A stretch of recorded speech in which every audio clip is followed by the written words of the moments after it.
Hello and welcome to Business Insider with Mario Toneguzzi on yyccalgarybusiness.ca. Joining me today is Dan Kelly, President and CEO of the Canadian Federation of Independent Business. Thanks for joining us today, Dan. Happy to be with you. Let's chat about government support programs. Earlier this week, the government announced extension of some of those programs, including the rent subsidy and the wage subsidy. Can maybe explain for business owners and small business owners out there what that means for them and what the government announced? Sure. Of course, as we know that Ottawa had introduced earlier a variety of government support programs to help small businesses through the pandemic. Some of them helpful, some of them not so helpful, all of them in need of major reform and fixes. But one of the issues that was coming up very recently was the fact that the programs they'd already announced would continue until June, but business owners had no idea of how big a program it was going to be, how much they might be able to get from the program to help them pay for rent, pay for wages. And also, they didn't know what the rules would be as we go forward. One of the big complications, of course, is the fact that the programs, the wage and the rent subsidies, always have compared back against the same month from the previous year. So it was comparing 2020 sales against 2019 sales. Well, as we move closer to March, for the March subsidy, what on earth are we going to compare that against? Are you going to compare your terrible month in March 2021 against your terrible month in March 2020? So we've been pushing Ottawa to make it clear what the heck are they going to be doing? How is the program going to be worked? And finally, just yesterday, the Prime Minister and Deputy Prime Minister Chrystia Freeland announced the new formula for the programs going forward. Okay, and without getting too complicated, what does that mean for the new formula for businesses? Well, the good news is that the programs are going to continue at their current levels of subsidy. So the maximum wage subsidy is now back up to 75%.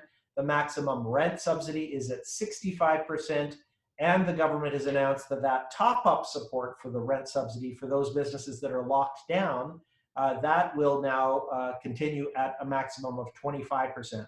What that means is that a business could get up to 90% of its rent covered if they were still subject to lockdown orders, as is the case, sadly, in some sectors and some pockets of the country. Yeah. They also announced, though, that they're going to allow you to compare your revenues to calculate the subsidy against 2019 levels. So March and April 2021 will be compared against 2019 and not 2020, which means that obviously that the subsidy is expected likely to be larger than if that weren't the case. Those are helpful measures, and we're grateful to the government, grateful to the Deputy Prime Minister for getting finally this information out to business owners. Yeah. They need that to plan, to know whether or not they're going to be able to afford to keep their employees on payroll, even in an environment where their sales remain really, really limited. Yeah. Before I forget, Dan, for business owners out there, where can they find all this information? It's obviously kind of overwhelming, right? Tons of stuff. Where can they get all the details on some of this stuff? Well, CFIB set up a website to do just that. It's cfib.ca/COVID-19. That website that we put on our site has all the information about all of the programs, both federal and provincial, to help a business, regardless of where they are in the country, whatever sector they might be in, so that they can look at what supports may be available. But you ask a really important question. When we looked at our survey data, we at CFIB have done, as you know, regular surveys of small business owners across the country to find out what's working, what's not, how they're being affected by COVID. One of the things that really jumped out at me is that business owners are not using the new rent subsidy in large numbers. They have been making good use of the CEBA loan program, which provided $40,000, now $60,000 loans, of which a portion is forgivable. They have been making good use of the wage subsidy. About 2/3 of our members in both of those programs have been using both of those programs. Yeah. But the rent subsidy, only 26% of businesses across Canada, small businesses, are using that program. And you know what? A lot more of them should be eligible. There are a few problems, but there's a lot of businesses leaving money on the table that could be really useful to them during this recovery phase. And I urge business owners to look, I don't want you taking government money unless you absolutely need to, but there's a lot of business owners that are really hurting, have had huge losses, and Yeah. yet because of the poor communications of the programs have left money on the table. Do you think that's the issue in terms of the low buy-in to this program? Is it because a lot of them really don't know about it or don't know many of the details? And let's face it, right? This is um, an updated version of the original rent thing that basically was a mess, right? You hit the nail on the head, Mario. The previous program, the SECRA loan program, was a complete failure. The business couldn't get the subsidy directly. They had to go through their landlord, who had to apply for a loan to give you a subsidy. It was just a convoluted way of doing it. Yeah. So very few businesses benefited from it. And my theory is that a lot of business owners that were excluded from the earlier version of the program have just given up. Yeah. And they said, yeah, I checked out that rent program. It was useless. I'm moving on to other things. And they haven't caught that the program has been fundamentally changed. Now the money goes directly to the tenant. Any business with any degree of revenue loss can access it. There are some other programs, so there are some other problems with the program. There still are some exemptions that are far too frequent. And so we're trying to get Ottawa to fix them. But still, there are lots of businesses that are just not using a program to which they are eligible, and that would be a shame, especially as we need these businesses to be successful and be part of Canada's economic recovery. Yeah. Well, we're what day is today? March 4th. So we're about less than 2 weeks away from being a year into this thing. No end in sight, the way things look. Lockdowns still persist, depending on what region of the country you're at, etc. As an organization, what more do you want government to do to help small businesses in light of the fact, as I mentioned, there is no end in sight right now? No, they're sure not. And look, there are some reasons though for optimism. The fact is that finally our vaccine drought seems to be coming to an end. There is more vaccine in Canada than was the case earlier, even just a couple of weeks ago. The governments now are looking at staging the vaccinations differently, such that more people will get a first dose before people get a second dose. That means more Canadians will potentially have some degree of immunity. We imagine as a result of that, case counts will drop, hospitalization rates and death rates will drop, allowing more of the economy to reopen. But we're a long way, to your point, from declaring victory here.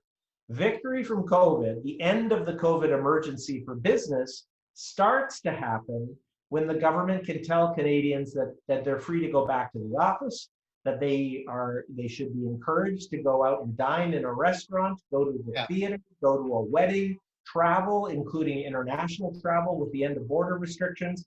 That's when we can start to declare victory over COVID and begin to pull back from some of the support programs that have been put in place. But until that point, this is still a giant economic disaster for small and medium-sized firms. Mario, as you know, the average debt for a small business is now $170,000. We are fully expecting 180,000 businesses to fail before the end of COVID.